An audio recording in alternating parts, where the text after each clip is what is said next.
already know what time it is, man. I had something on my mind again, man. I'm like, let me talk. Let me see, you know what I'm saying? Let me see how far I could go with this shit. As far as voicing my shit and just talking and getting shit off my chest. Because a lot of times,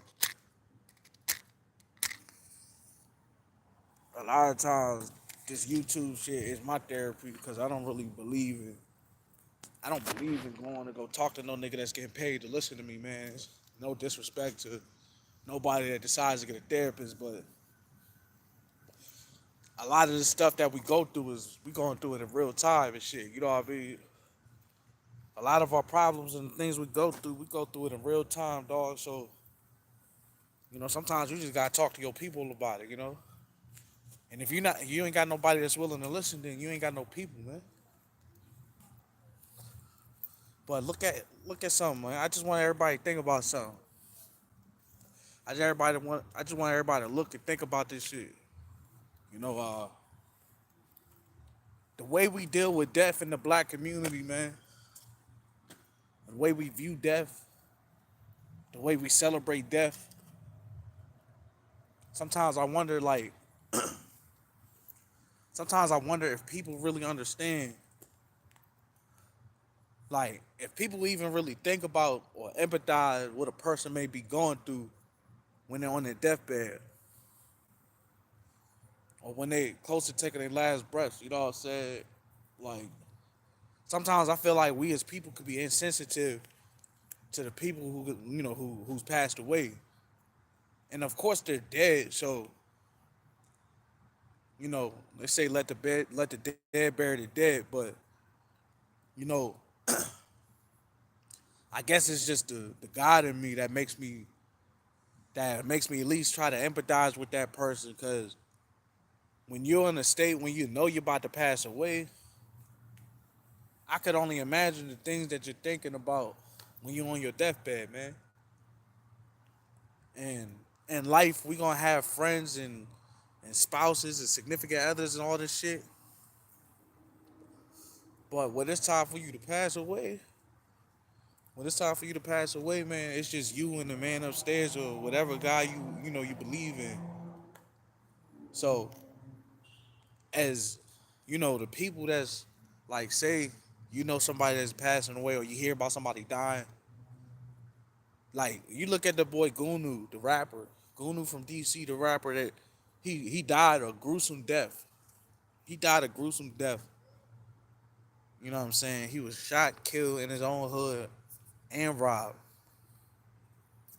And that way, they said this is a celebration of life. This is a celebration of life, so we're gonna prop his dead fucking body in the club and charge niggas. I don't know if they was charging niggas to get in or not, but niggas was in the club partying while this nigga's dead body was on the motherfucking stage, melting and shit. His fucking skin was melting and shit. I mean, you're dead, so you got a bombing fluid in you, so God knows what's going on inside his body while he's standing there riding and shit, decomposing. Niggas in the club partying with a decomposing, a nigga that's decomposing. Nigga's a carcass, man. Hold up. So that means that that means that when we look at the idea of death, we look at it as a celebration. But in reality, when that man died, look at what he went through. Look at the way that he passed away. He died brutally.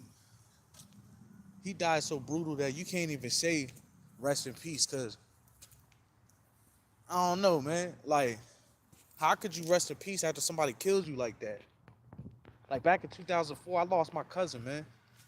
I lost one of my cousins to gun violence. My female cousin got killed by a boyfriend. And as much as I want to say rest in peace and believe she in a better place, man, it's like, how do I know for sure when she died the way she died? You know what I'm saying? And it's easy for me to be alive and still have still be able to breathe. It's easy for me to say when I'm still alive and I'm still able to breathe. But what did my cousin go through during her last hours alive?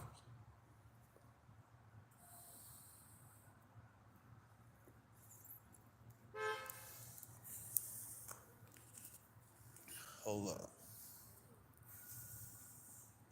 what kind of mental duress did she go through during her last hours alive?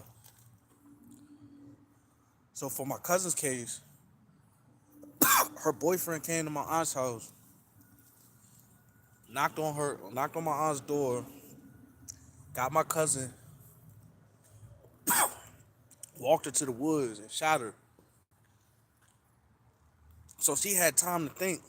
She had time to think about a lot of shit while she was being walked to her death, man. And of course, we had a funeral and shed our tears. We shed our tears. We said, hold up.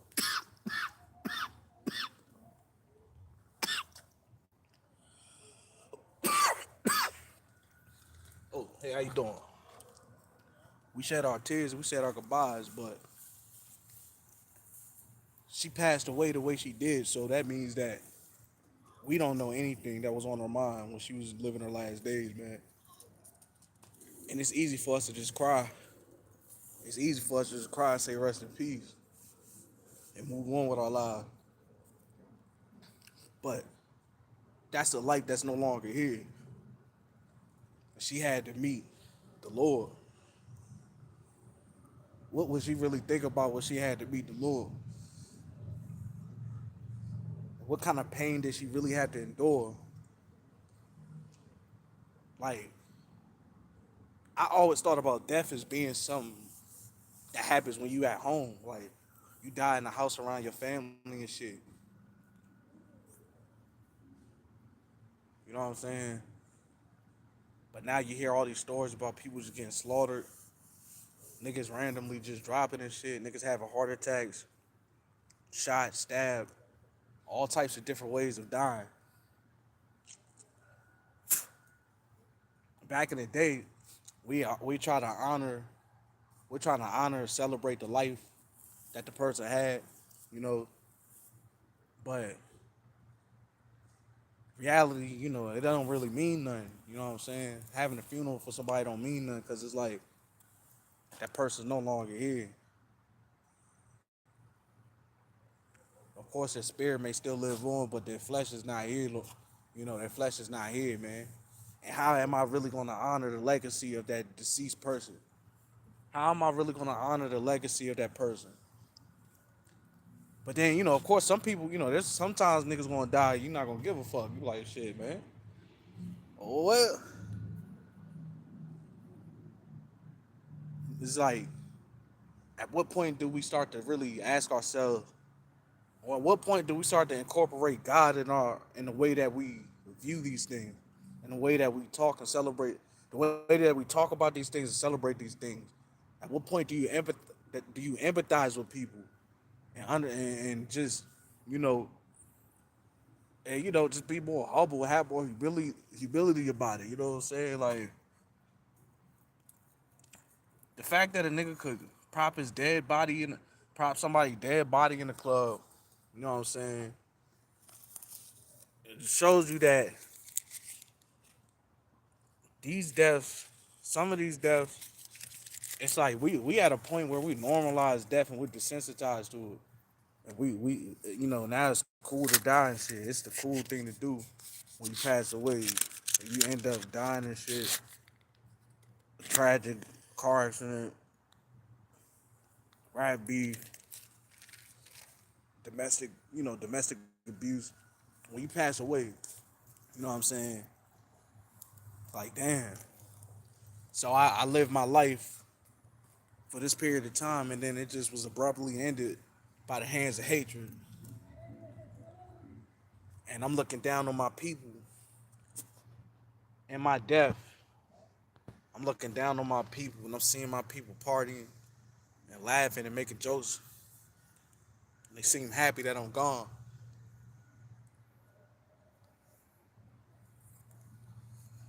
I don't know, man. I guess it don't matter because the person's deceased, but then again, that person was once alive and they had feelings. That was a human. That person once had feelings. Shouldn't I still care about that person's feelings in their death?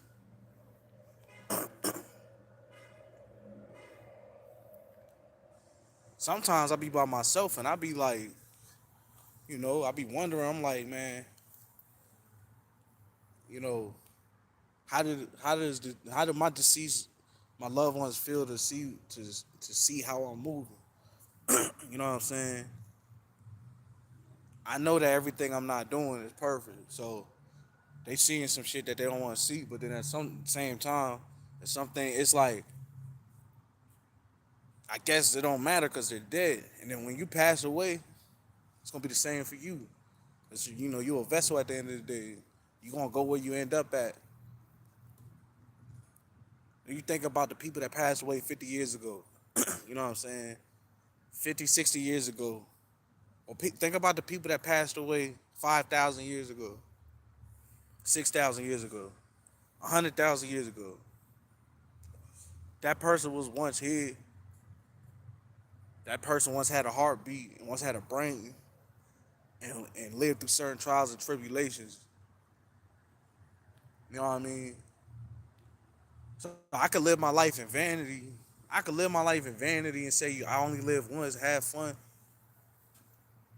But at what point do I live my life to honor the ones before me? How can I honor my ancestors better, opposed to just living for vanity, just living for vanity and living by myself, living for vanity, and then taking for granted the things that my people had to go through in their transitioning. And one day that's gonna be me. So how do I want to be remembered? How am I going to be remembered? I hate to think that people was happy that I was dead, but that's just the world we live in. You know what I'm saying? That's the world we live in. So it is what it is. But of course, the people, there are gonna be people that's sad too. As far as I'm concerned, though, am I even gonna care? Cause I'm gonna be gone. You know what I'm saying? I ain't gonna have time to care because I'm gonna be gone. I'm not gonna exist no more. And then that's when the question comes into play. That's when the question comes into play. What really happens after you pass away? What really happens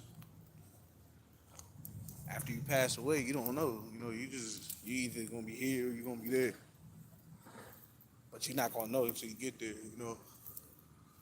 So I don't know. I guess if I had anything to say to the people, I say just be mindful of how you celebrating. Be mindful of what you know what I'm saying. Just be mindful of how you feeling and what kind of energy you putting out, and just be mindful of the people that's deceased. Try to be easy on them, cause sometimes we could be cruel and we could do things that don't we could do things that don't make sense that our people won't want.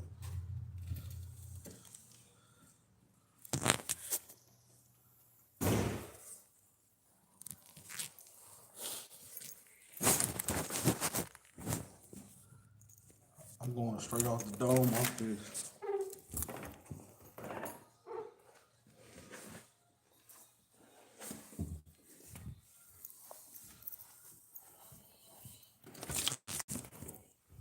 I'm going straight off the dome.